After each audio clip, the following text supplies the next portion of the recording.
sí. Día 444.454 de la cuarentena. La palabra ya nos quedó chica. Señoras y señores, niños y niñas de todas las edades, bienvenidos, bienvenidas a esta clase abierta del taller Cuenta Cuentos. Taller que en este momento está con esta clase comenzando el mes de julio, un mes dedicado por completo a las historias, y el día de hoy entonces vamos a compartir una clase llamada ¿Qué es una historia? Ya que podrá usted parecerle obvio, pero precisamente por eso consideramos que es bueno a veces detenernos en las cosas obvias y volver a hacernos esas preguntas que de pronto, y yo lo digo porque me presento, mi nombre es Omar Saldivia, yo soy un narrador oral, vivo de contar historias. Los narradores orales, quizás no todos los narradores, pero los narradores orales a veces, desde que nos enamoramos de la historia, luego saltamos a la interpretación. Y quizás está bueno a veces preguntarnos estas cosas. Y para eso entonces es esta clase del día de hoy. La clase ¿Qué es una historia? Y ya que vamos a comenzar, antes me gustaría, a ver, abrir aquí la pantalla para ir viendo cómo está funcionando esto. Señoras y señores, si alguien anda por ahí, el taller está por comenzar y ahora sí. La clase de hoy, al igual que todas las clases, las primeras clases de cada mes en la que nos reunimos aquí para compartir sobre las historias, sobre los cuentos, sobre la narración, sobre el gusto por las historias y el arte de contar, va a comenzar de la misma manera. Mientras llegan los retrasados de siempre, o sea, más bien los que llegan tarde de siempre. Ahí está Jota, hola, bienvenido Jota, un gusto. Jota, te cuento, mientras esperamos a los últimos compañeros de clase, ya puedes comenzar, adelante, toma asiento tranquilamente, y para esperarlos les propongo algo de música. Entonces, un minutito de música y comenzamos con la clase del día de hoy, que es una historia. Chuchuchun. Desde Playa del Carmen nos saluda Jota, un saludo Jota. Entonces, bienvenido a esta clase y mientras esperamos a los que llegan tarde de siempre, un poquito de música y ya empezamos.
Ahora sí, señores y señores, vamos a comenzar. Pilar, un gusto que estés también aquí el día de hoy. Y a todos aquellos que están viendo esto por diferido también, un saludo desde el pasado hacia el futuro, porque el día de hoy la clase va a empezar.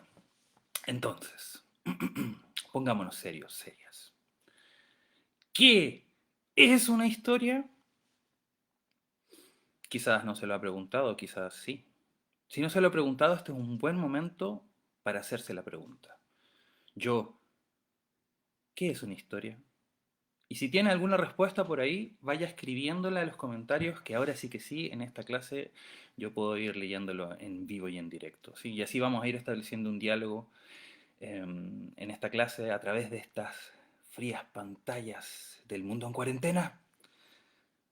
Deseando que esté bien donde sea que esté, continuamos entonces. La pregunta ya está planteada. Si estás leyendo, si estás escuchando esto, puedes responder. ¿Qué es una historia? ¿Qué es, po? ¿Pero qué es, po? ¿Pero qué es, po? Ya, po. ¿Pero qué es? ¿Qué es? ¿Qué es una historia? A ver, ya, ya, sí.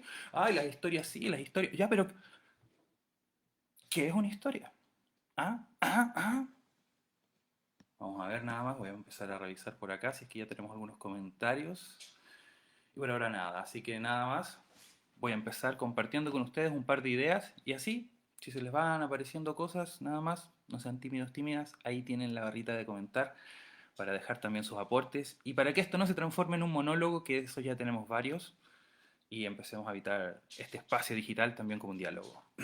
Entonces, ¿qué es una historia? Bueno, señalar, como ya lo hemos hecho en otros videos, en este mismo bloque de taller, les recuerdo que estos videos así suceden al comienzo de cada mes. Hemos dicho de las historias varias cosas y también hemos dicho varias cosas sobre el acto de narrar. Lo primero que siempre decimos es que es algo propiamente humano. Los humanos contamos historias. De hecho, no lo sabemos, la verdad. No sabemos si por ahí hay otros seres, quizás los delfines, que se dice que son inteligentes, o quizás incluso en el mundo de los insectos, o quién sabe, en otras formas de vida que tengan sus formas de contar historias. Pero sí sabemos que los humanos contamos historias. ¿Por qué contamos historias? Eso ya lo hemos visto también en otras clases y tiene mucho, mucho que ver con que a través de las historias el ser humano de cierta forma habita con más tranquilidad la vida. ¿Quiere decir eso que todas las historias nos tranquilizan? No. ¿Quiere decir eso que las historias están hechas para tranquilizar? No. De hecho, quizás la palabra tranquilizar no es buena. Digamos que las historias nos permiten vivir, vivir bien en la vida. Y eso lo vamos a volver a ver en un ratito más. Por ahora, volvamos a la pregunta seria. ¿Qué es una historia? ¿Qué es una historia? Sabemos que es una forma de comunicarnos, eminentemente emocional, pero ¿qué es una historia en sí? Porque hay otras formas de comunicación emocional, ¿verdad? ¿Qué es? ¿Qué se te ocurre? ¿Alguna idea por ahí? Perfecto. Continuamos. Yo les voy a proponer tres formas de responder a esta pregunta. ¿Qué es una historia?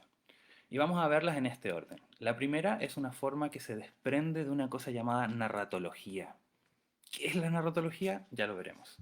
La segunda es una forma de responder a esta pregunta que se desprende de mi experiencia personal, yo diría del oficio de la narración oral y particularmente de una forma de entender el oficio que yo aprendí junto a Sandra Aravena, a Daniel Hernández y que considero también cercana a un entendimiento del saber popular.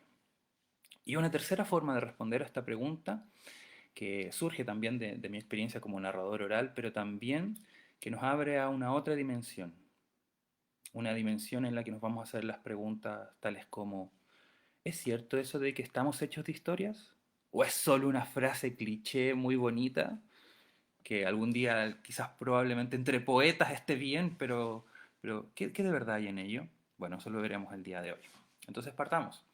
La primera forma que les quiero compartir, que ya les decía que viene desde el mundo de la narratología, es decir, del estudio de las historias, viene por tanto del mundo de la academia y de la academia occidental, si es que hay academia en otro lugar, no sé, pero del mundo de la academia occidental.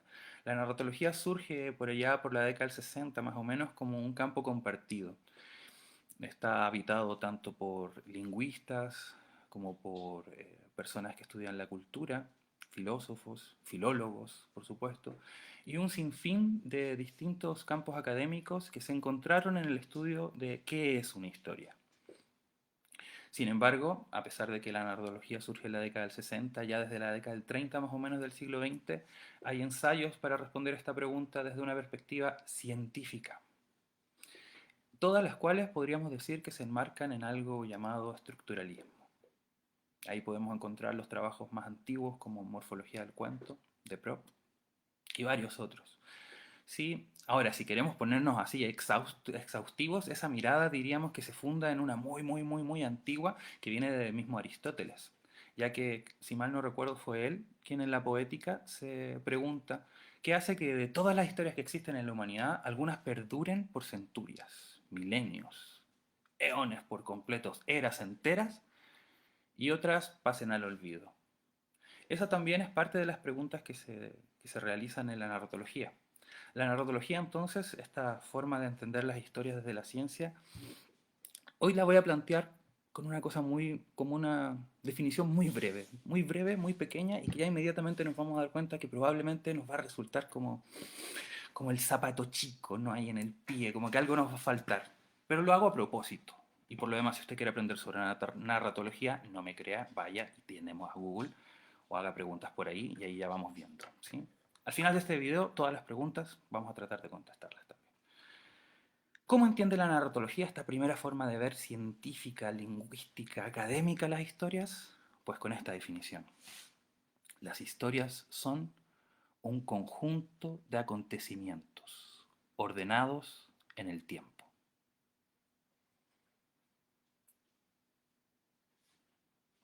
Hola Patti, hola, bienvenida, bienvenida. ¿La escuchó? Entonces si no se lo vuelvo a repetir. La narratología considera responder esta pregunta de la siguiente manera. ¿Qué es una historia? Una historia es un conjunto de acontecimientos ordenados en el tiempo. Habría que inmediatamente hacer un clic y ver si es que les parece o no esa definición. ¿Qué les parece a ustedes? Son las historias, empecemos a pensar en las historias, y historias estamos llenos. Las historias, y habíamos dicho antes algo, es que son propios del ser humano y por tanto están alrededor y constantemente estamos rodeados y estamos contando historias, ¿sí? Todas las historias, ¿será que todas las historias entonces son un conjunto de acontecimientos ordenados en el tiempo? ¿Sí? ¿No? ¿Qué les parece a ustedes? Voy a leer ahora un comentario que me ha dejado Patti aquí. Patti dice así. Hola Omar, qué suerte de encontrarte de nuevo por aquí. Para mí una historia básicamente es el arte de armar un relato a partir de una recopilación de algo que ha sucedido.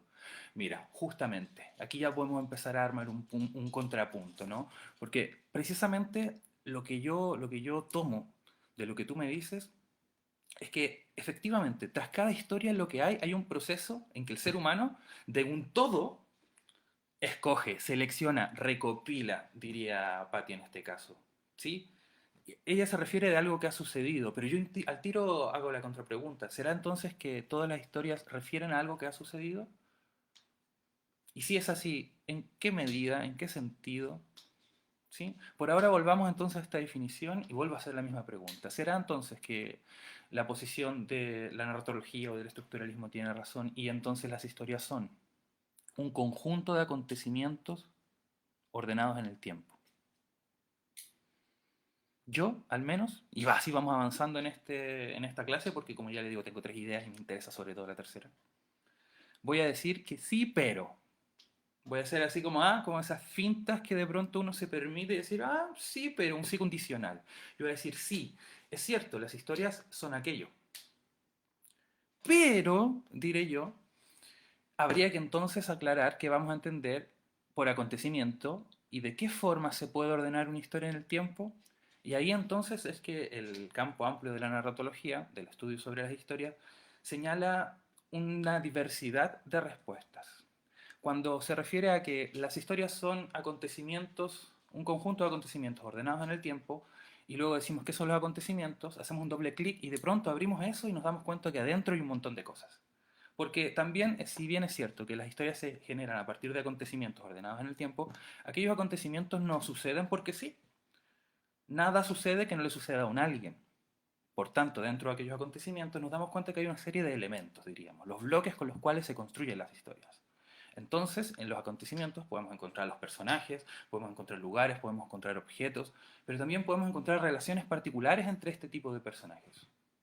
Un elemento que yo diría es un supraelemento en cierta medida, que va a dar cohesión a aquellos otros y a los acontecimientos entre sí. El conflicto. Toda historia tiene por elemento, está constituida en parte de uno o varios conflictos, que a su vez pueden tener diversas dimensiones de profundidad. Puede ser un conflicto en el que el personaje tiene un rollo consigo mismo, o con otro personaje, o con su tiempo-espacio. Todas estas cosas que tienen que ver con las estructuras narrativas propiamente tal, las iremos viendo en los siguientes módulos de Julio. Si van quedando dudas por ahora, las pueden ir haciendo ahí en los comentarios. Pero estábamos diciendo entonces que, ¿qué es una historia? Probablemente lo primero que tendríamos que decir, pero ya hemos dicho un montón de cosas, volvamos en el tiempo, es que esta pregunta tiene muchas respuestas. Y hoy estoy planteando tres. La primera viene del mundo de la academia y plantea que las historias son un conjunto de acontecimientos ordenados en el tiempo. Decíamos a su vez que los acontecimientos están constituidos por elementos, tales como personajes, lugares, objetos, y que a su vez se relacionan entre sí derivando otros elementos que también son parte de los acontecimientos, como el conflicto. Y está bien, esos son los acontecimientos. Pero ¿qué pasa con esos ordenados en el tiempo? Y ahí entonces nuevamente aparece el tema que son las estructuras narrativas. Es decir, nos vamos a dar cuenta de que una historia puede ordenarse en el tiempo a partir de al menos tres momentos. Hay quienes dirán que dos. Al menos tres momentos. Un planteamiento, un desarrollo o un nudo y un desenlace. Eso era al menos lo que decía Aristóteles. Ya veremos cómo en realidad eso, y parte de la narratología también estudia todo aquello, es que las historias se pueden ordenar en realidad en 3, en 5, en 4, en 7, en 12. Y durante julio también en el taller veremos cómo la estructura de 5 nos resulta particularmente útil a los narradores. Pero bueno, esa es una forma de entender. ¿De qué me sirve a mí entender hacia una historia? Como por sus partes, como si fuera una construcción, como si fuera un edificio hecho por bloques. Bueno, que probablemente nos da la misma ventaja que nos da todo el conocimiento más o menos que se organiza de aquella manera en Occidente. Aquel que toma el cuerpo y lo abre y saca las partes y empieza a ver qué pasa con esta parte y esta parte y esta parte. Tenemos un conocimiento instrumental. Si yo aprendo desde esta perspectiva, yo estoy aprendiendo a crear historias, estoy aprendiendo a adaptar historias, a tomar historias desde el mundo audiovisual y llevarlas a la oralidad, por ejemplo. Y también estamos aprendiendo a recopilar historias. Pues si entendemos las historias como esto, como un conjunto de acontecimientos ordenados en el tiempo, y sabemos al dedillo cuáles son los elementos de una historia y cuáles son los momentos en los que las puedo organizar, tengo un lenguaje común para hablar con otros que también trabajan con las historias. Sin embargo, aquellos que lidiamos con las historias a cada momento, nos damos cuenta de que en esa visión hay algo que se nos escapa. ¿Qué de el ser de las historias? ¿Qué es una historia que no hayamos señalado ahora? Voy a leer nada más el comentario que aquí me acaba de dejar Gino. Gino, un abrazo, el corazón. Si estás aún en el norte, te mando toda la energía, todo el Nehuen para allá y vamos a ver qué dice Gino. ¿Sí? Volvemos con el tema. Dice Gino entonces en esta clase llamada ¿qué es una historia? Hola Omar, tantos años. Para mí las historias son también relatos donde nos sentimos tan identificados, a tal punto que la hacemos nuestra. Sí, muy importante.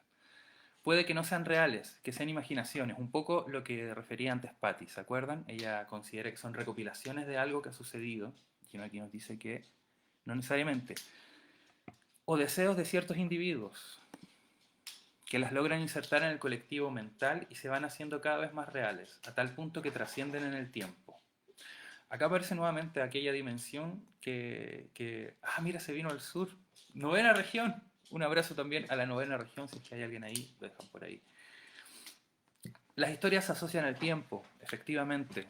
Aún desde la mirada más científica, si se quiere, más estructuralista, sí, siempre están ligadas al tiempo. Son seres del tiempo, vamos a decir. Me estoy adelantando un poco. Sí, y efectivamente, claro, tienen una relación con nosotros que de alguna manera no nos son indiferentes. Ahí hay un rasgo inmediato que podemos decir que va a distinguir una buena historia de una historia que no es tan buena, o una mejor historia de una que no es tan mejor. Las buenas historias no nos son en ninguna medida indiferentes. Las buenas historias se reconocen porque en el planteamiento y el evento al comienzo de la historia logran algo llamado enganchar. Logran que el ser humano desarrolle algo que en muy escasos momentos de la vida cotidiana hace, que es bajar aquel switch de la duda frente a todo y aceptar.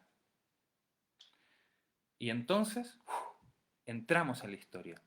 Las buenas historias son capaces de generar ese gancho que en definitiva hacen que tu propia experiencia del tiempo se ve afectada también. Y entonces aparece esto que ya vamos a ahondar entre la distancia entre la fantasía y en el caso de Gino lo plantea como lo real, yo diría lo material. Pero bueno, avancemos. Hay una segunda forma de responder a esta pregunta. ¿Qué es una historia? Por cierto, si usted quiere responder, también lo deja ahí. Que como yo les decía, me viene no de los estudios que he hecho, de la lectura que he hecho, sino más bien de mi propia experiencia como narrador oral, como cuentacuentos, como cuentero, en el buen sentido de la palabra, y de las enseñanzas también que he recibido de otros narradores y de otras narradoras. Esta perspectiva, yo diría, viene de la sabiduría popular y yo la asocio, al menos desde mi relato, con Colombia, de los cuenteros colombianos. Puedo estar completamente equivocado, ahí ya me dirán, ¿sí? Pero hay una forma de entender las historias que no es como un conjunto de acontecimientos ordenados en el tiempo. Hay quienes entienden que las historias son seres vivos, así, de frentón. Entonces, cuando tú le preguntas a una persona que comparte aquella idea y le dices, ¿qué es una historia? Te lo va a decir o quizás con un poco de pudor, porque suena raro y vamos a adentrarnos en eso, pero te va a decir, bueno, las historias son seres vivos. ¿Qué cree usted de esa idea? ¿Cómo así? ¿Qué? ¿Cómo? Blanca Luz Martínez Reyes dice, gracias por compartir, un saludo de la Ciudad de México. Blanca, por favor, tú dime, o Gino, o quien sea que esté ahí. ¿Habían escuchado esta idea? ¿Alguien les había dicho eso? Porque probablemente la primera es la a la que podemos tener más acceso, es la que viene a la academia, que es una historia. Ya lo he dicho 1000 veces. Pero esta otra, ¿qué es una historia? Es un tipo de ser vivo. ¿La habían escuchado antes? Entremos un poco en ella entonces. ¿Cómo así? ¿Cómo así que, que las historias son seres vivos?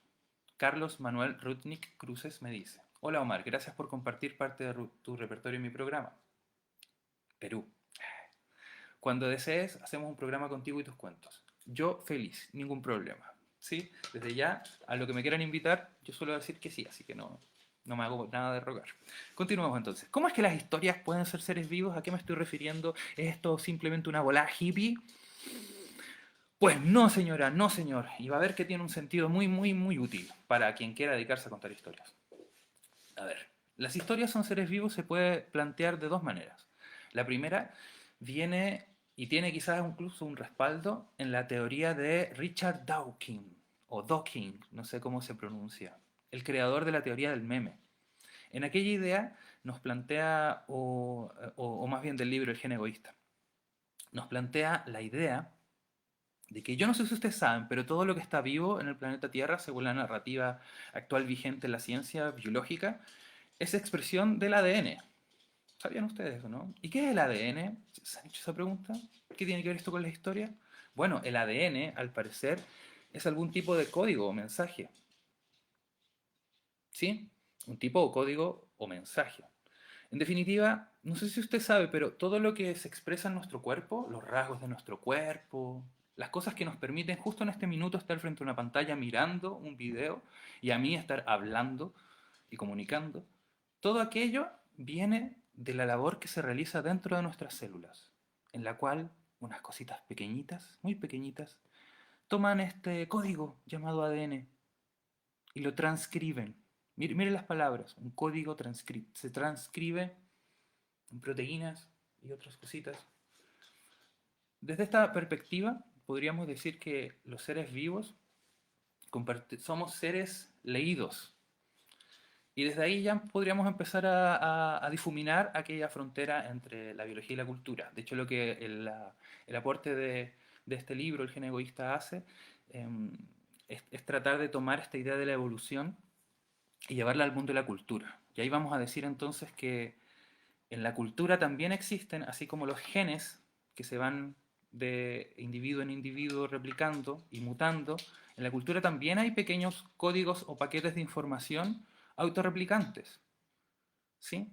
Richard Dawkins lo plantea con el concepto meme.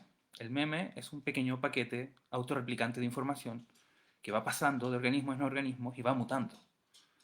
Bueno, él también plantea que las ideas, como por ejemplo la idea de Dios, o otras ideas, también son pequeños paquetes de información autorreplicantes. Mm, esta idea la podemos asociar también a la idea de arquetipo. O nos podemos ir dando cuenta de que ya decíamos antes, desde una perspectiva estructuralista, que las historias están hechas a partir de elementos, y dentro de esos elementos están los personajes, y dentro de los personajes hay protagonistas, hay aliados, hay antagonistas. Bueno, la gran mayoría de todas las historias de la cultura humana es recurrente en el uso de ciertos símbolos para representar a ciertos protagonistas, a ciertos aliados, ta, ta, ta, ta, ta, ta. Aquella recursividad de los símbolos a lo largo de miles y miles de años genera una relación con ciertos símbolos particular que es distinta a los otros. El concepto de arquetipo está ligado a esta idea, es mucho más, ustedes por favor estudien, no me hagan caso más que eso. Lo único que yo estoy tratando de hacer ahora es vincular esta idea y tratar de entrar a cómo es que las historias pueden ser seres vivos.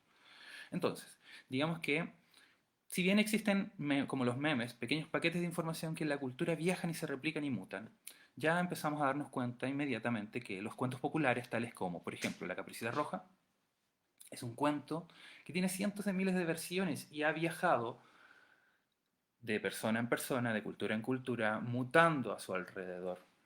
Desde el punto de vista dawkiniano podríamos decir, sí, las historias son seres vivos, porque así como los organismos portamos genes y estos genes se van transmitiendo mientras van mutando también, bueno, las historias portan arquetipos o símbolos, elementos, que a través de las historias van viajando de lugar en lugar, adaptándose, mutando.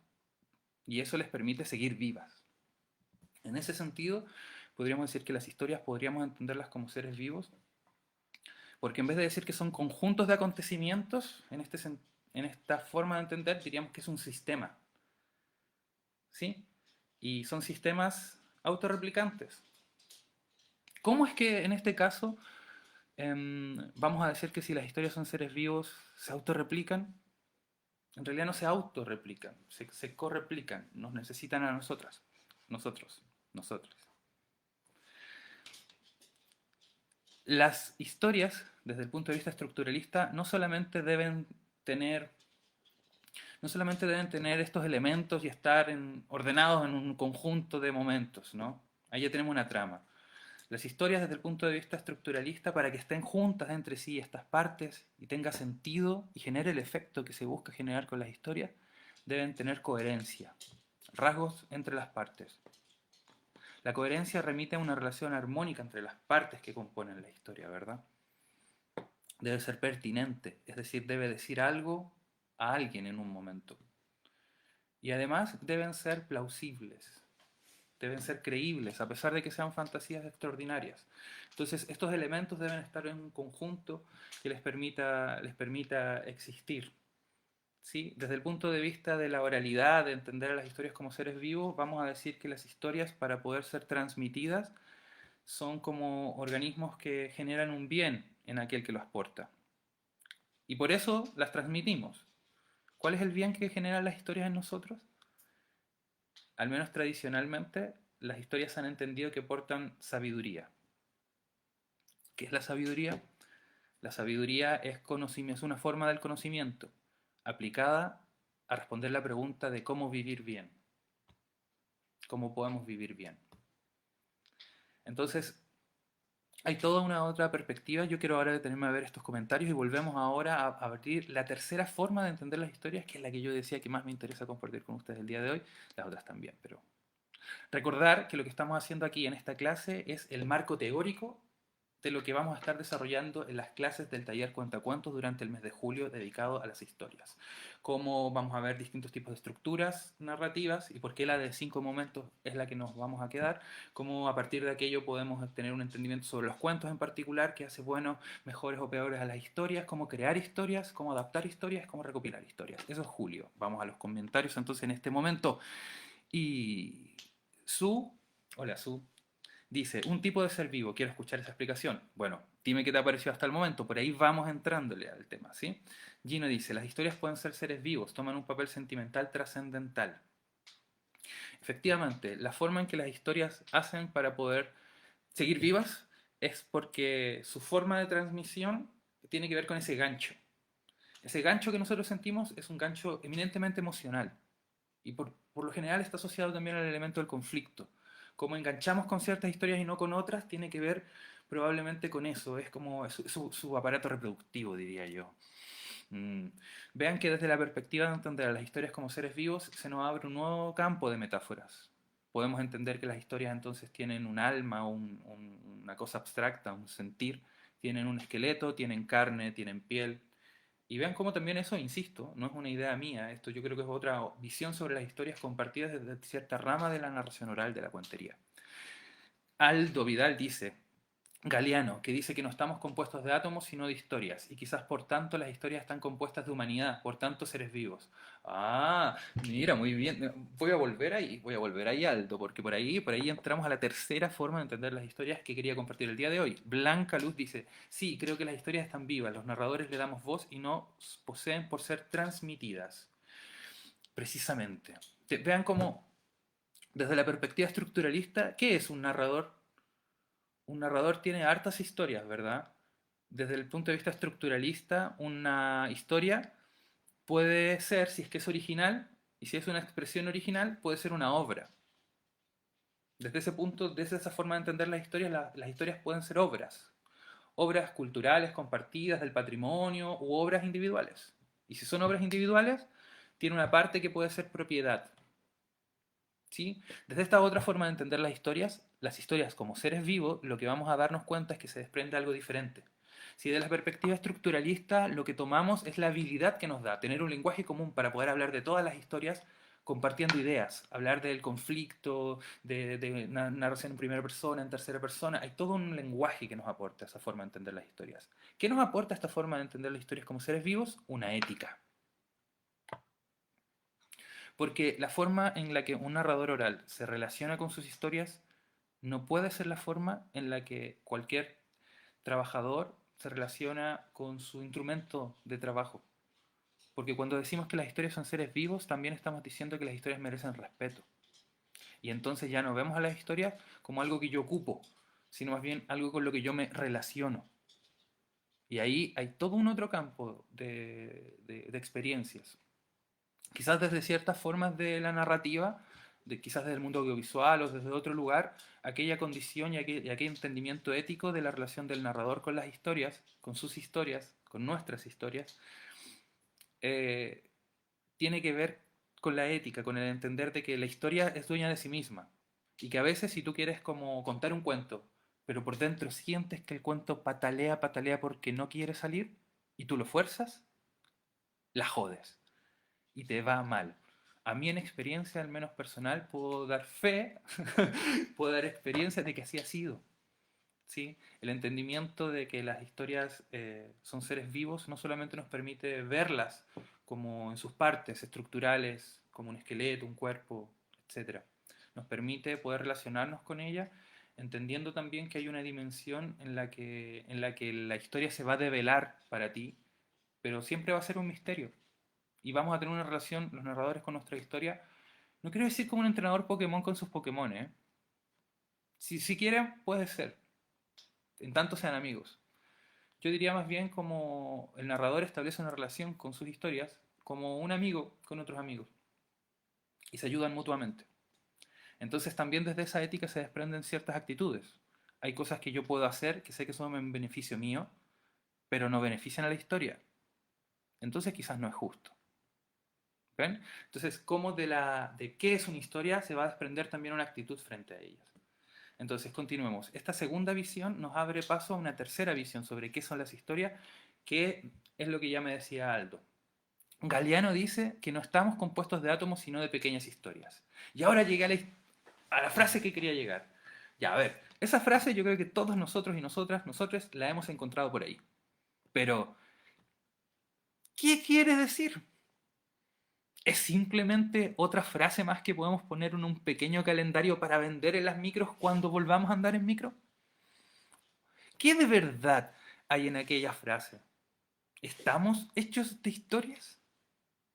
¿Pero cómo? Yo me toco, yo me agarro, y esto no es una historia. ¿Esto es una historia? ¿Yo soy una historia? ¿Tú eres una historia? ¿Eres arte? ¿Yo soy arte? ¿Ah? A ver, ¿qué dice la gente? Comentarios, por favor. Porque voy a insistir en esto. ¿Nos vamos a poner cursis porque sí? ¿O vamos a rescatar la verdad poética de algo? ¿Estamos hechos de historias? ¿Qué relación establecemos nosotros con las historias? Más allá de lo que son. Ahora digamos que son para nosotros. Como ya les decía, en otros videos hemos hablado de que las historias para nosotros son como tablas en medio de la tempestad, del náufrago. Nos agarramos a ellas porque nos dan coherencia, porque tienen coherencia y brindan coherencia a la vida.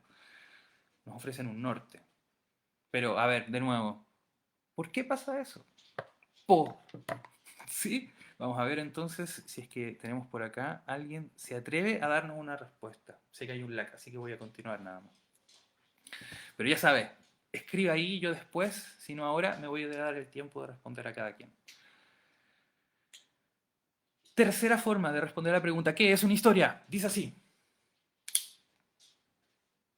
Si las historias son seres vivos, ¿los seres vivos son historias?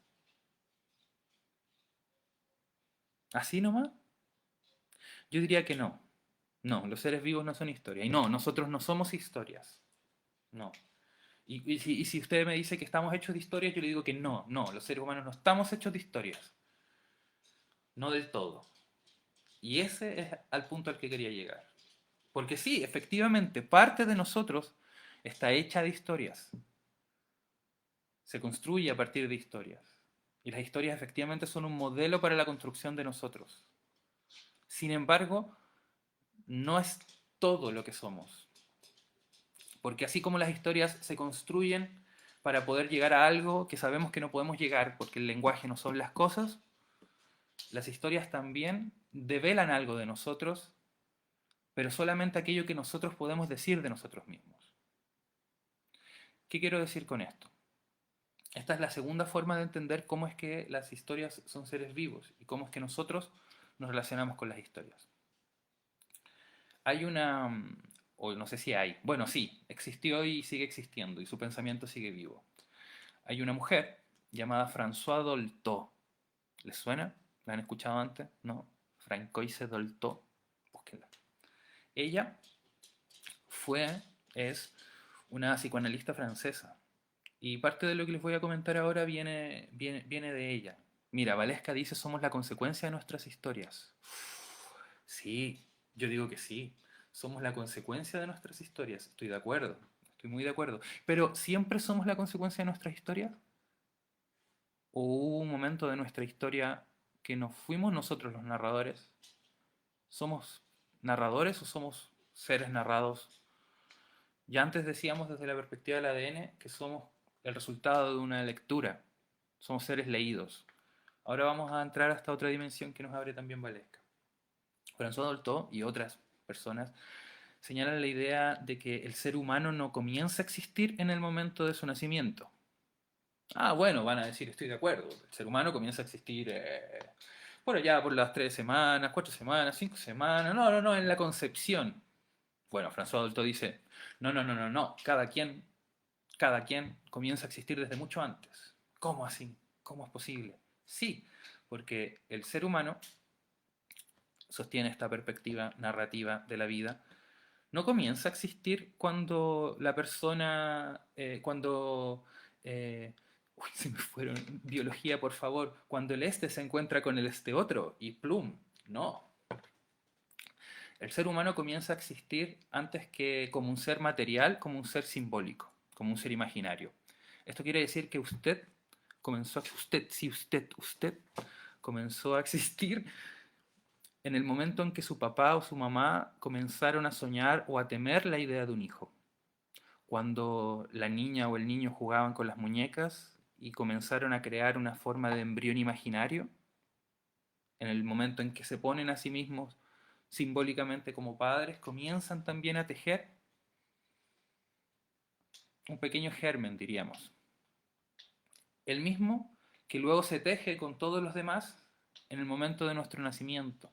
Y antes, todo lo que ocurre desde la persona que se entera del embarazo y termina constituyendo un relato, termina siendo de alguna manera una especie de cuna de historias que está en el momento de nuestro parto y que al momento de nacer se adosan a nuestro cuerpo. Y de ahí en más, aquellas historias nos van dando forma ante otros primero y luego ante nosotros mismos. Y es por eso que la camisetita del Colo-Colo cuando tiene 2 meses y todas esas anécdotas que nos cuentan de nosotros, porque admitámoslo desde ya, nadie recuerda su nacimiento, o bueno, sí, habrá alguien por ahí, alguien que diga que sí. Una buena historia, digo yo. La gran mayoría de nosotros como que comenzamos a existir en la vida. Y todo lo anterior es narrado a nosotros. Cada quien comienza su vida siendo narrado, diríamos. Sin embargo, ¿narrado a partir de qué? Bueno, a partir de todas las historias. ¿Por qué yo me llamo Omar? Tiene que ver con que el segundo nombre de mi papá era Omar y... ¡buah! ¿Sí? El equipo de fútbol que más te gustaba cuando chico. Las historias que a ti te gustaban, además, comenzaron a ser los elementos con los cuales tú te comenzaste a narrar de a poco también. Y ese es el tema. El tema es que nos relacionamos con las historias y buscamos intuitivamente las historias porque las historias nos permiten seguir construyéndonos en ese devenir narrativo. ¿Por qué? Porque, y esa es una idea que está ampliamente difuminada a partir de las últimas décadas del siglo XX, quiénes somos es un misterio. Pero la respuesta a aquella pregunta se articula como un relato, o sea, como una historia. Las historias también son aquella parte que podemos decir de nosotros mismos. Y es por eso que intuitivamente buscamos las historias y es por eso que intuitivamente nos gustan las historias, porque es a partir de las historias que los niños y los jóvenes y los adolescentes y cada uno de nosotros va buscando referentes para la vida, modelos, símbolos con los cuales ir cimentando el camino. Porque admitámoslo, detrás de eso, debajo de todo eso, ¿qué hay? Nada. O no sé, misterio, digamos. Pero yo digo que nada. Y la incertidumbre duele. Y para no evitar la incertidumbre nos vamos moldeando un camino. ¿Y por qué es tan terrible este tipo de eventos traumáticos como una pandemia mundial? Porque rompen la narrativa, se cae el relato. Los relatos nos sirven no solamente para poder dar orden a lo que ha pasado, los relatos nos sirven en la vida para dar orden a lo que está por venir. De cierta manera, vamos a decir, todos los seres humanos viven su vida como si fuesen los protagonistas de una historia, en secreto quizás. Las historias se asocian a los seres vivos y las historias se asocian a nosotros, los humanos, de una forma bastante primigenia, diríamos. Y es por eso que todo lo que aprendemos en torno a las historias también, por lo demás, dice mucho de nosotros. Porque las historias con las que enganchamos, por algo enganchamos con esas y no con otras. Y cuando narramos historias, por algo narramos esas historias y no otras. El que narra devela más de sí mismo que de lo que quiere narrar. Y eso pasa con todo el mundo. Y como ya decíamos, todo el mundo vive su vida en cierta forma, como quien vive una historia o cuenta una historia. Pero, y esta sería la pregunta con la que me gustaría cerrar y dar paso nada más a lo que ustedes quieran decir. Si vivimos como protagonistas de una historia, ¿qué tipo de historia es nuestra vida? Porque vamos a admitir que no es lo mismo vivir en una comedia que en una tragedia, o en una distopía, o en una utopía. ¿Han escuchado por casualidad, miren, esta expresión? Da lo mismo, total, siempre ha sido así y siempre va a ser así. ¿Qué tipo de historia, si fuésemos historias, diría eso? ¿Qué les ocurre? Ignacio Martín Baró, psicólogo social latinoamericano, dice que una tragedia. Y él dice, el carácter de Latinoamérica se construye, en cierta forma, como una tragedia. Hay personas que viven la vida como una tragedia, pero hay también personas que viven la vida, por ejemplo, como un culebrón venezolano. Y aguante Venezuela. Nos legó aquella forma de drama, ¿no? Quizás ustedes conocen también a personas así. Bueno, el Rumpi es un claro ejemplo en nuestra cultura de aquello, el chacotero sentimental, es decir, que exista un programa que lleve tantas décadas funcionando, hecho para que la gente cuente historias, anécdotas sexuales, chascarros.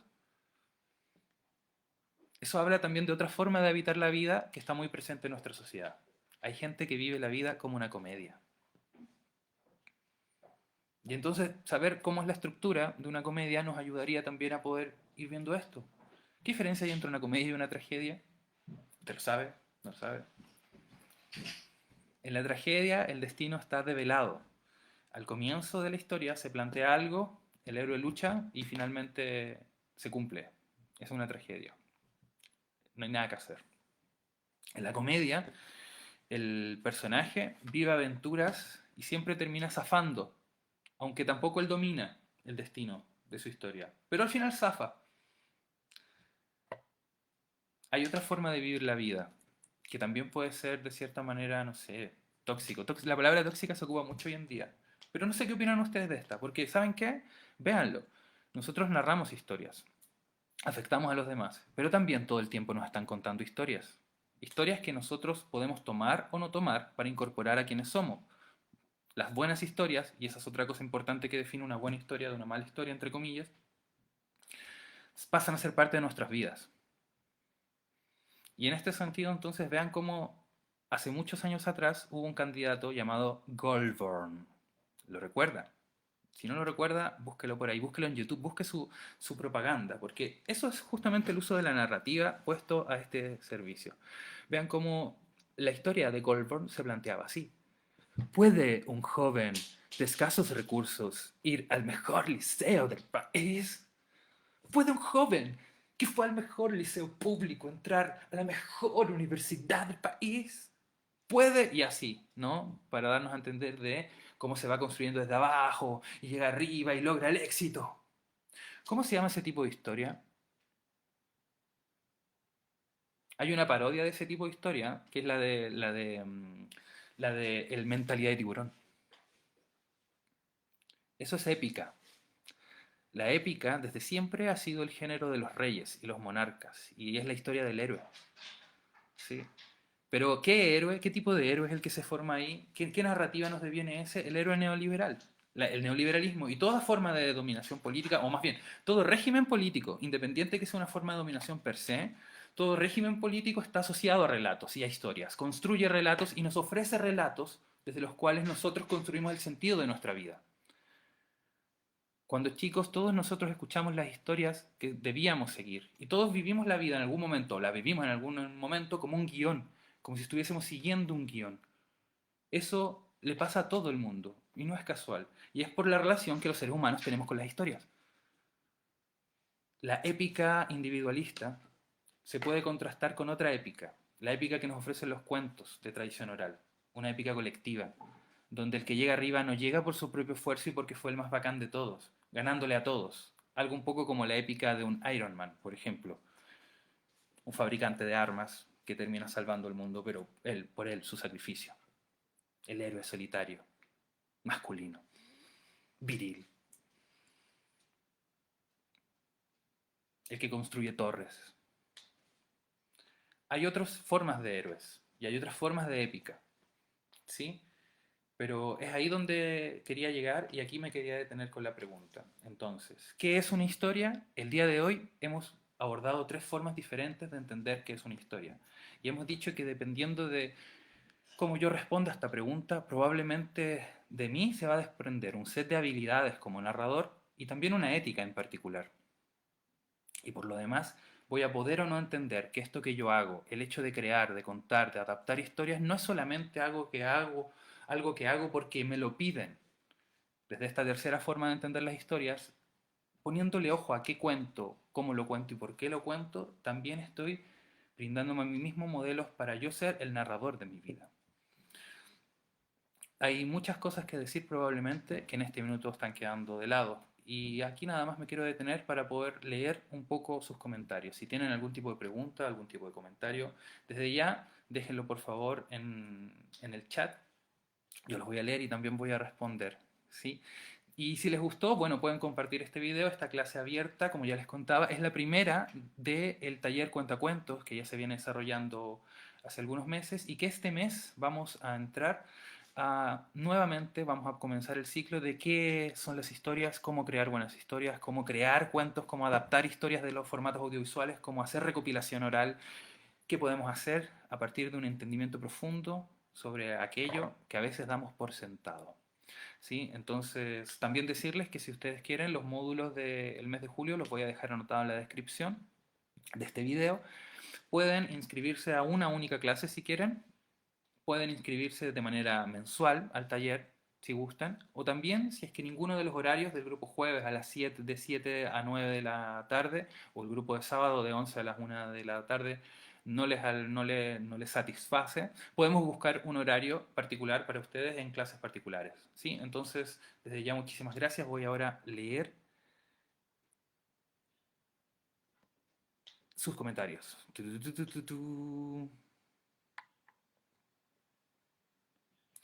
Su Martín me dice, admirable reflexionar contigo. Yo creo que somos una historia contada.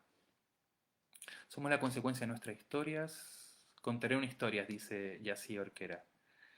Bienvenida al gremio, desde ya. Y así dice salud y bendiciones. Bueno, muchísimas gracias a todos y a todas quienes se conectaron esta tarde. Espero que les vaya muy bien. Así que ya saben, ¿qué son las historias? Probablemente como aquella fábula de los ciegos y el elefante, ¿no? Son muchas, muchas cosas a la vez. Sí es importante que quienes nos dedicamos a contar historias nos acerquemos a esa pregunta y elaboremos también nuestra propia respuesta. Por mi parte, entonces, he planteado que una historia es, como dicen los estructuralistas, un conjunto de acontecimientos ordenados en el tiempo.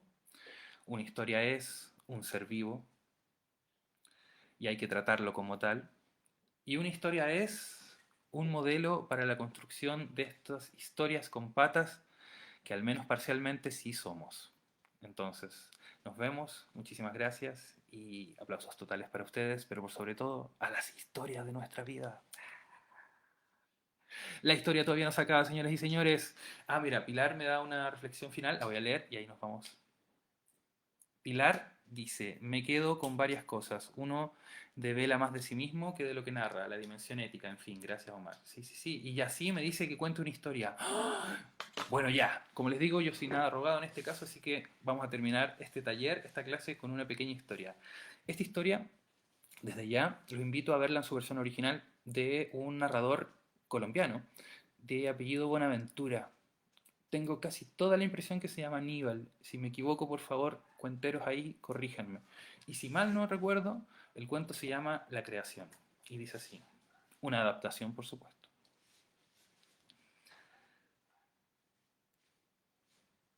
El vínculo con la cuarta dimensión, quizás. Gracias, Omar. A ver, ahí me quedé.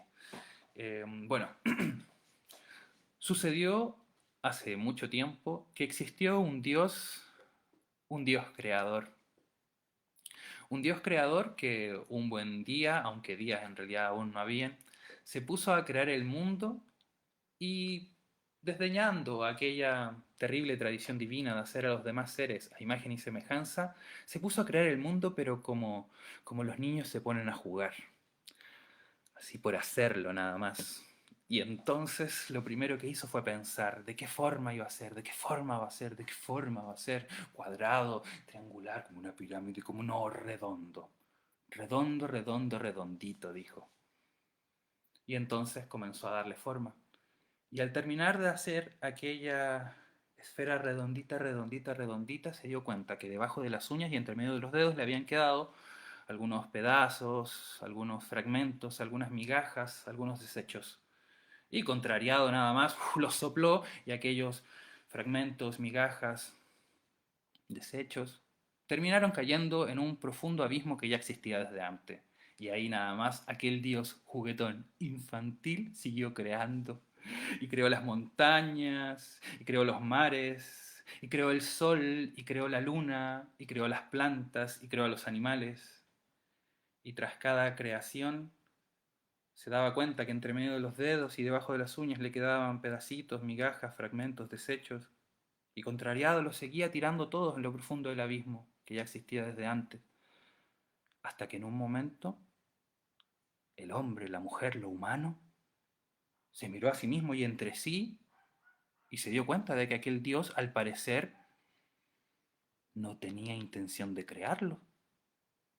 Así que esperó unos momentos nada más y aquel dios siguió creando, creando, creando y botando todos aquellos pedacitos, migajas, desechos al abismo, hasta que finalmente lo humano se miró así, se miró entre ellos y se dieron cuenta de que ya en aquel tiempo tolerábamos bastante mal el olvido. Así que cuando finalmente aceptó que al parecer aquel Dios no los quería crear, decidieron tomar el trabajo por sí mismos. Y cuentan que volaron y atravesaron aquel cosmos primigenio y llegaron hasta aquel abismo profundo.